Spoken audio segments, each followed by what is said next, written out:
Vladislav Baumgertner. Thank you very much for being with us today. And really, it's been dominating our programme. How, therefore, has the debt crisis and the economic slowdown affected the fertilizer industry? Are there pressures on demand and indeed on prices? Well, for the time being, we see that the market still is very strong. This year, there is a record market. Demand is going to be 58 million tons. But we certainly see some slowdown in demand by the end of the year, in the first quarter of 2012 as well. That's why we're revising our production plans for the next year, and most probably will not be able to produce in the full capacity. With a full capacity of 12.5 million tons, we believe that the maximum amount which can be produced is 11 million tons. I see, and in terms of prices, you have been actually increasing your prices, particularly in the likes of Brazil, in Southeast Asia. But given corn prices are currently falling, are these price increases for fertilizer sustainable, do you think? We see that historically prices are still on a very high level, and with the current level of prices for corn, for palm oil, for wheat, for soybean, farmers around the world work with a very high profitability.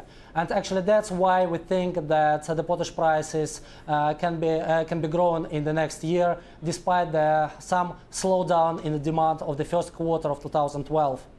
I see. I want to drill down into specific countries, if you will, because Brazil has actually been delaying some of their purchases after you increased the prices over there. They seem to be a little bit more cautious. How is this situation developing? Do you think you may need to reduce the prices a little bit for Brazil? The problem with Brazil is that the main season is over, and we unfortunately were not able to increase our prices in the fourth quarter of 2011. But we believe that with the new deliveries for the next season, which will start in March, April, the Brazilian market will accept a new price level of $580, $590 per ton.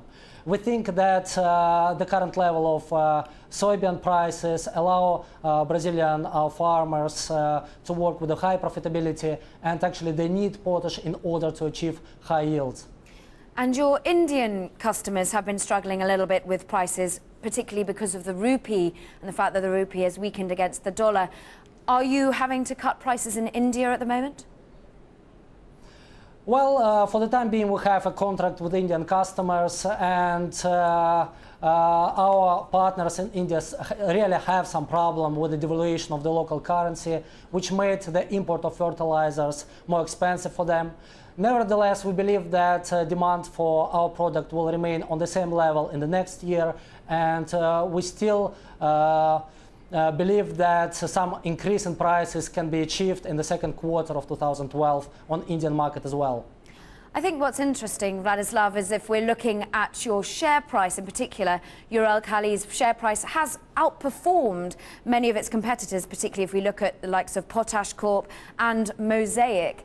Now, what do you think sets your company apart from the competition? Well, Uralkali has a number of competitive advantages. We're the leader of the market in terms of production volumes. We're the leader of the market in terms of growth rate. We're the leader in terms of cost of production, and we're one of the best companies in Russia in terms of corporate governance. And that differentiates us a lot from our competitors. And in addition to that, we are a potash-focused company, and we believe that fundamentals of the potash business are much stronger than fundamentals of the diversified company and other chemicals and mining businesses. And in terms of M&A, mergers and acquisitions, there have been a fair few in your industry over the past year, the likes of Potash Corp actually buying a stake in an Israeli company. But there is also opportunities out there potentially for you.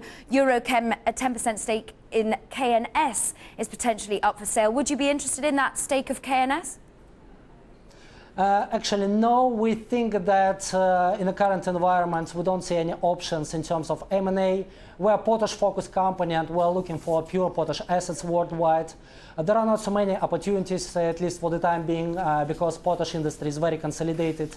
And if we go for M&A, we will be looking for controlling stake. So we are not financial investors, and it doesn't make sense for us to be a portfolio investor in any company. Vladislav Baumgertner, Chief Executive of Uralkali, thank you very much for all your insights into your company today and for joining us.